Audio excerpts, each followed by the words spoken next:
Mesdames, Messieurs, bonjour et bienvenue sur notre chaîne YouTube.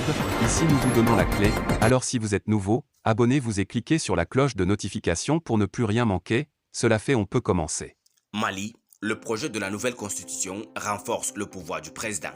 Le projet de nouvelle constitution malienne remis au chef de la junte renforce les pouvoirs du futur président qui déterminera la politique de la nation.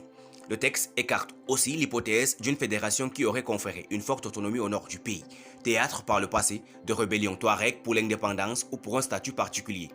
Le président de la commission chargée d'élaborer le texte, Fousseni Samaké, fournit des éléments du projet dans un entretien diffusé mardi soir et mercredi par la radio-télévision d'État.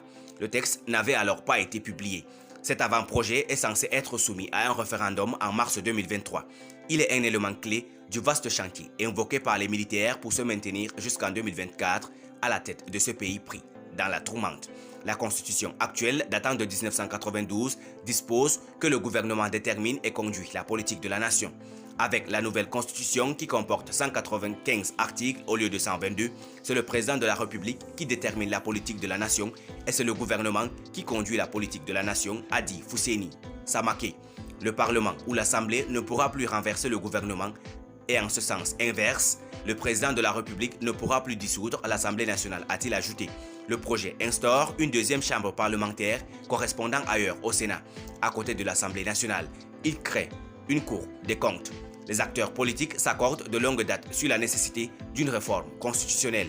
L'actuelle constitution passe pour un facteur de la crise politique que traverse le pays, théâtre de 3 coups d'État depuis 1991 et 5 depuis l'indépendance. L'instabilité politique amplifie la grave crise sécuritaire en cours depuis 2012 et le déclenchement d'insurrections indépendantistes et salafistes dans le nord du pays. Les groupes armés à dominante touareg ont signé avec l'État en 2015 l'accord de paix dit d'Alger, octroyant plus d'autonomie au nord. La mise en œuvre laborieuse de cet accord était l'une des motivations d'une tentative de révision constitutionnelle finalement avortée en 1997. Une part de la classe politique est foncièrement hostile à une nouvelle autonomie renforcée du Nord. Il y a l'affirmation claire du caractère unitaire de l'État malien, ce qui suppose qu'il n'est pas question que nous soyons un État fédéral, a dit Fousseni Samaké. Merci pour votre aimable attention. Si vous êtes nouveau, n'oubliez pas de cliquer sur la cloche de notification et de vous abonner à la chaîne. Merci, à très bientôt pour une nouvelle vidéo.